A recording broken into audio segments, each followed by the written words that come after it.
big old house of ideas. So step out of the negative zone for a while. Join Jason and Mike in true Marvelite style as they wax poetic like true believers. Excelsior! In the Marvelsphere. Spidey sense tingling. The Marvelsphere. It's clobberin' time. We're in the Marvelsphere. In the Marvelsphere. Avengers assemble. The Marvelsphere. Hey, Bob. It's time for Marvelsphere.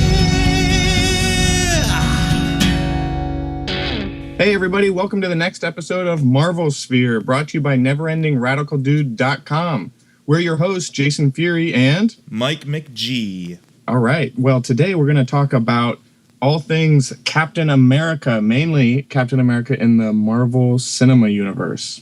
That's right, because as we all know, or as you've all seen, The Winter Soldier has just come out, and I'd say it's a big box office winner. Yep, looks like it's making a ton of money, making bank everywhere, which is good, hot off the heels of the Avengers movie. And not bad, really, for a character that, I don't know about you, but I never really had much familiarity with Captain America prior to the movies, actually. Yeah, that's something I think a lot of people forget, is that these first-tier characters, Iron Man, Captain America, even Hulk to an extent, they were never that big back in the day. They were, they've been around for a long time, but, Spider-Man, X-Men, that's where it was at.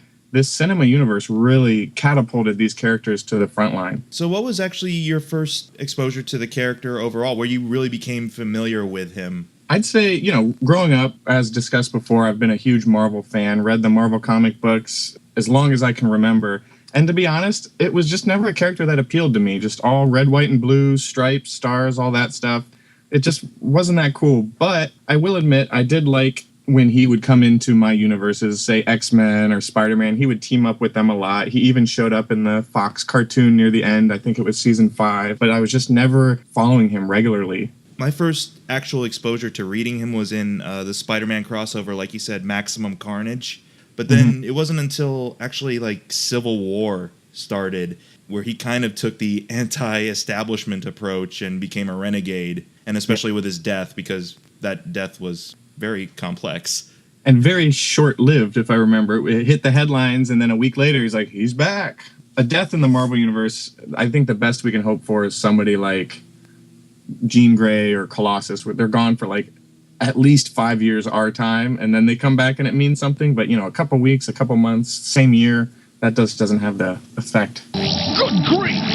It's the negative zone. He's a very patriotic embodiment. But, I think that's just kind of the outer layer of this character. There's definitely layers to him. I know he's involved in the Weapon X program in the comics. He's got a couple tie-ins and, Secret Avengers type stuff. He'll pop up from time to time and do something a little dark, a little moody. Once he popped up in the Marvel Universe in movies, I did get a little more interested in the character. I thought the first film was pretty interesting, and I remember walking to my comic shop and being like, all right, Captain America, I've missed 50 years of this guy. What's great? And someone immediately said Winter Soldier. That seems to be the go-to story arc. And for those of you that don't know, that the Winter Soldier, the movie, is based off a comic by Ed Brubaker. And it pretty much, it's similar to what we got in the film, but it's pretty much kind of this gold standard for Captain America these days if you're trolling around the comic book shop. And also, before we get into in-depth about that story and the movie's story arc in particular, I should warn you. Spoiler sense tingling. Yeah, there's going to be some pretty heavy spoilers dealing with the film and the story overall, so go check out the film first and then come back and listen to our thoughts. Yeah, that way we get 2 hits. Once you've got this far, come back. Anyway, something I want to mention before we get going is, but besides the Winter Soldier comic book, I do want to point out, once Marvel Now started, Marvel Now being the, not relaunch, but rebooting of a lot of Marvel comic books, they rebooted Captain America back to #1. It's written by Rick Remender, drawn by John Romita, and the first 10 issues of that book are amazing. They're very, very good. I highly recommend anybody out there listening checks out Captain America #1 through 10. I think it's an awesome, awesome tale. I don't want to spoil too much about it. I can just say I wholeheartedly recommend you checking out those issues. Yeah, so what did you think when they announced that Chris Evans was going to be Captain America, America's favorite boy? of course, everyone would at that point know Chris Evans as being Human Torch primarily from the Fantastic Four films set in their own separate continuity. I was honestly okay with it. I could definitely see it. I'm like, my always go-to, I knew some people at that time were saying like, oh, he's too skinny, he's too scrawny. I'm like, people bulk up for roles, you know? Yeah. So it's like, I could buy him as being that all-American, you know, kind of superhero character. I was interested to see him play a not jackass type of character. Yeah, this was like, okay, he's going to be like an all-American hero. I expected someone a little bulkier, maybe a bigger chin. Mm-hmm. You know, I don't know. I didn't think that'd be too hard to find someone in Hollywood to fit that bill. And then when they announced Chris Evans, I'm like, what? Like, really, Chris Evans? I wasn't totally bashing it because I know how these projects can end up. You know, I was a little hesitant myself. That summer was busy, too, because we'd had X-Men First Class, we'd had Thor, and then we have Captain America. From what I recall, he was kind of bringing up the rear on the summer superhero movies. So actually, like, that was the most fun in terms of like old school adventure that I had that summer, from what I remember. Because Thor was kind of, it was a good movie, I thought, but it was kind of also very quirky comedy almost. But also with Captain America, it made sense too, because the director had worked on a couple of these films before. It felt like an Indiana Jones type of adventure. Yeah, he worked on the Rocketeer, I remember, and I was like, okay, now that's a good fit, because it was kind of the same time frame, same kind of superhero vibe. So I was like, yeah, okay, let's do this. It was a great period piece, definitely. Like, you definitely believe this was taking place in the 40s, Project Rebirth, and I liked all the aspects of it. Tommy Lee Jones just fit in well with that kind of gruff old military commander. Dominic Cooper as Tony's dad, Howard Stark. Like, I loved that. Good, yeah. Chris Evans, a nice kind of clear-cut, he knows right from wrong type character, but at the time, there were times where he would get into those dark places, and I'm like, oh, cool. It's kind of cool to see them take Cap into a darker place. So yeah, I gotta say, once I was in the theater watching it, and I realized, you know, this is a Captain America movie first, because if those of you that remember, around this time when they're trying to kind of pigeonhole movies into this Avengers mold, in my opinion, Thor kind of was half a Thor movie, half a tie-in to the Avengers, just trying to really get him in that universe. Granted, Thor's a bit harder of a character to squeeze in, but, you know, the first Captain America movie is straight up Captain America movie. They don't do any tie-ins till the last 10 minutes of that movie. And then once the moment when I see Cap and Red Skull just face to face on that upper tier level when the whole place is like burning down and they're just staring at each other, I'm like, all right, this is good. I'm in. This looks awesome. Definitely a step up from the 1990 film starring J.D. Salinger's son. Yeah. Well, we'll speak no more. That's my favorite movie. Forward to the Avengers, we get to see our second appearance of cinema Captain America. What do you think he was a good fit for that team dynamic? They definitely play up the whole, he's the man who's definitely from a different time. It's something that escalates further into Winter Soldier. I liked him just fine in that. I kind of felt he was relegated to a lot of background duty from time to time until the end where he kind of took charge. Yeah. But up until then, it's like, you know, well, Robert Downey Jr. is dominating all over that movie for the most part, so... Wow, I've got no qualms with the Avengers movie. I thought it was phenomenal. You know, Thor and Captain America kind of didn't get the short stick, but they definitely didn't seem as interesting as, you know, the Iron Man character or the Hulk character in that film. And yeah, at the end of the first Captain America movie leads almost directly into the Avengers movie. He doesn't have a lot of time, really. It's just like, boom, we're doing this now. Leading in, I guess, to Winter Soldier, I was a little curious, like, how much time... Do you remember how much time they said had passed between Avengers and Winter Soldier at this point? I am not sure. I would imagine, you know, they're still talking about the crisis of New York, but it sounds like they've been rebuilt. You know, there's a brief glimpse of the Stark Tower, and it's still, you know, it's got the A emblem on it. So I think it's within a year. Yeah, because at that point he's relocated to Washington, D.C. and he's already on like deep missions with Black Widow and Nick Fury. It's all established. He is in there. He is an agent of S.H.I.E.L.D. That relationship between Black Widow and Captain America, I really dug. I'm glad they gave her more of an arc in this movie. And that's the thing, is like it totally sold me on Scarlett Johansson being very badass finally. Yeah, well, it's kind of hard to look badass when you're standing next to the Hulk or Thor, a god, or even, you know, Captain America and Hawkeye to an extent. So I think the thing that makes her badass is kind of like why Snake Eyes is badass in G.I. Joe. There's all these people doing crazy shit, and he's just on foot all the time and just doing his thing. So I think she's that kind of cool human character that you realize can get hurt really bad, not like these other heroes. The key word you used there was human. This is the most down-to-earth Marvel film I've seen probably since Iron Man. No supernatural elements, Asgardians nowhere to be found, or aliens or anything like that. And despite the fact that your central character is essentially a super soldier who can leap tall buildings, it seems, from time to time. Yeah, it was played very, like, seriously, and a lot of death. My God. Or a lot of implied death, too, and torture. And yeah, it's true. Once you see this opening credits of this film and he just destroys these people and they go flying, that's not something we've really seen him do. A lot of the action in previous films, it's been really choppy or quick. In my head, I kind of keep a counting ticker. Like, if something really cool happens, like a sweet action scene, I'm like, all right, there's one. All right, there's two. I was getting way up there in this movie. The action was stellar. I loved it. And also just the political intrigue actually did interest me a lot. Like, just basic human character moments when Nick Fury's talking about what his granddad did for a living and how he took precautions to, secure his fortunes and things like that. Like, that was a cool moment. That's the thing. We saw more of Nick Fury being active and being involved more than he has been before. Yeah, he's got to earn those paychecks now. He's just been little bit parts everywhere here and there. He had his moments in the Avengers, but this was definitely Black Widow, Nick Fury really kicking butt. And I got to say, the addition right off the bat in this movie of Falcon's character, awesome. Just that whole bit where he's running them in circles and just getting that kind of friendship and camaraderie established right out the gate. That was great. That character was a great addition. Anthony Mackie is an incredible actor. And so, yeah, you definitely buy that. And you buy where that character comes from.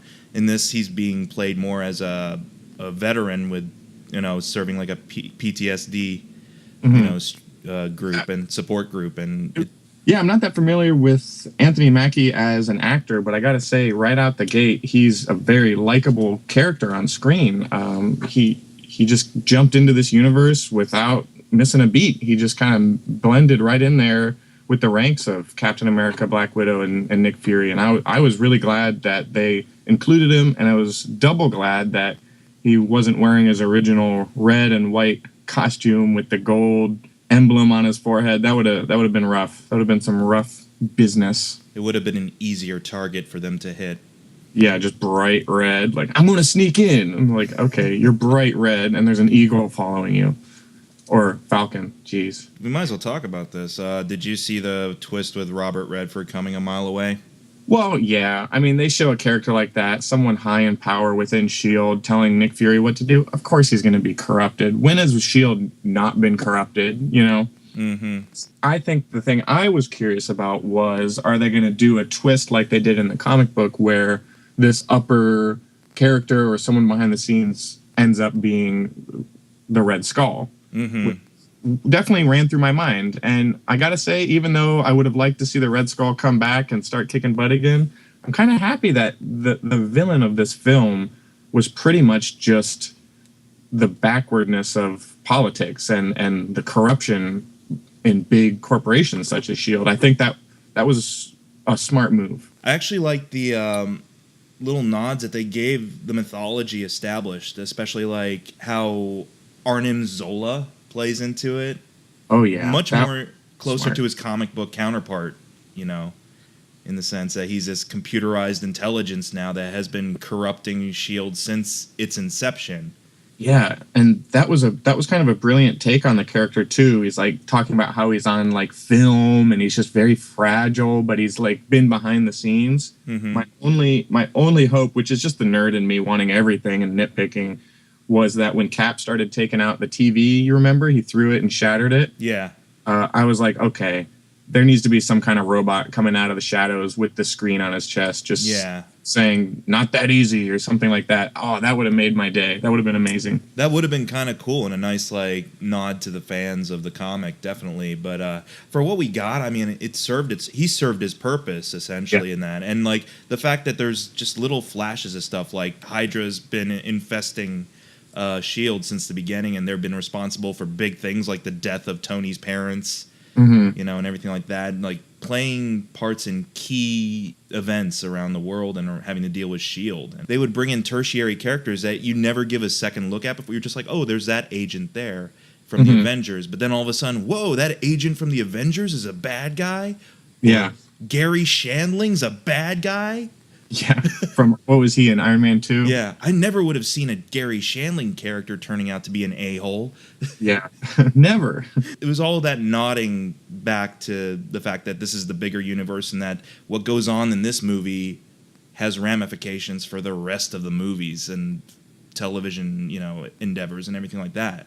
And then there's kind of the side story, which is the origin of Crossbones, which was pretty cool as well. That's right. Yeah, he was Steve Rogers' main dude there for a while, and then Yeah, which was a great kind of backstory with him. And then just, out of nowhere near the end, they do a quick flash of his like mutated, burnt up body. But, those of you that read the comics are like, oh man, that's Crossbones. He's coming. Like, if they wouldn't have shown that flash, I would have just been like, oh, okay, whatever. And then when that happened, I'm like, oh, wait a minute, that's a character. And then I was like, cool. A lot of Easter eggs in this movie. And I gotta say, for like a first endeavor for this directing duo, the Russos, I believe, I think this is their first action film ever, and that is weren't they pretty working awesome. on comedies? What was they did some... You, Me, and Dupree and Arrested Development, I think. Yeah, You, Me, and Dupree was it. When I read that, I was like, oh, man. We don't need another Brett Ratner. They knocked it out of the park with the action in this, especially with the Winter Soldier stuff, which, by the way, I'm calling right now. I have a feeling what Loki has been to the female fan base since Thor and the Avengers, I feel Winter Soldier's going to inherit that mantle now. Is it the females that think that, or is it you, Michael McGahee? What?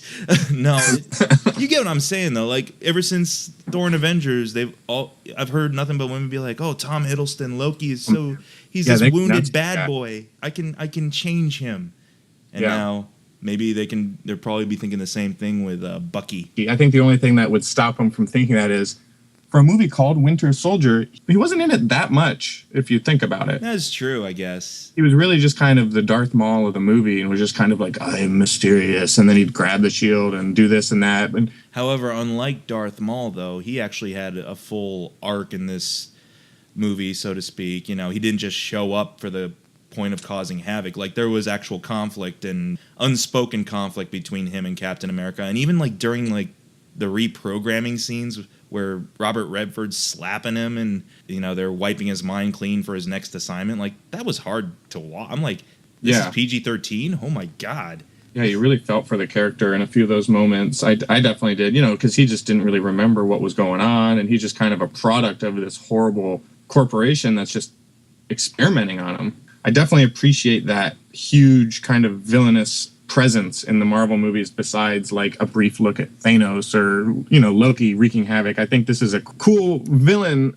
and adds, a sense of danger to the universe, not just the movie. All in all, it's an exciting Marvel movie, but it's just a great action film overall, too, with enough intrigue to keep non-Marvel fans interested and invested, I feel. It's a quieter film, too. There's a lot of quieter moments than in the first film. Yeah, I agree with you 100%. I think this was a very strong entry, definitely in the upper tier of Marvel movies. I am a big fan of Captain America now because of these movies, and this is coming from someone that's read comics their whole life. So I got to commend them for really getting people that have been reading comics reinvested in these characters. The ramifications are going to echo throughout the Marvel cinema universe. Mainly, what does this mean for a show called Marvel's Agents of S.H.I.E.L.D.? There is no S.H.I.E.L.D. anymore. What's going on here? Did you catch the episode where they tied in Marvel's Agents of S.H.I.E.L.D. with the Winter Soldier? Yeah, I did. I definitely liked the way it shifted a lot of the relationships, and it seemed like it was out of nowhere. But honestly, there were kind of hints of the last reveal at the end of the episode. Definitely, it's a game changer, and all thanks to this movie too. And that's how you properly tie into one of these movies. It's like, here, this is actually tying into events that are, I guess, running simultaneously alongside this storyline. They're still trying to sell me on Skye. She's a little bit more bearable now for me, but they're trying to just force feed me the importance of this character still. Good grief! It's the negative zone. But hopefully with this episode, kind of shaking things up a little bit and resetting the board for Coulson and his team, maybe we'll get some interesting turns with that character and with other characters. I've had a really, I don't even want to say love-hate relationship. It's been like a kind of liked-hate relationship with this show, as you can tell from our last episode dealing with Marvel's Agents of S.H.I.E.L.D. But that said, this is the second episode that made me say, okay, I'm glad I'm watching this. The first one was when they revealed a lot about Coulson after the winter break, and the second one being this tie-in to Winter Soldier. I do like what you said about it kind of rearranging the board for the characters, because it definitely does, and that's definitely what this show needs. So I got to give props to Winter Soldier yet again for making a bad show watchable. Well, we hope you've enjoyed this most recent episode of MARVELSPHERE, courtesy of NeverEndingRadicalDude.com. And we hope to see you next time. And as always, face front, true believers. Avengers, assemble. Hail Hydra. What? Hail Hydra. Hail who? Hail Hydra. Oh.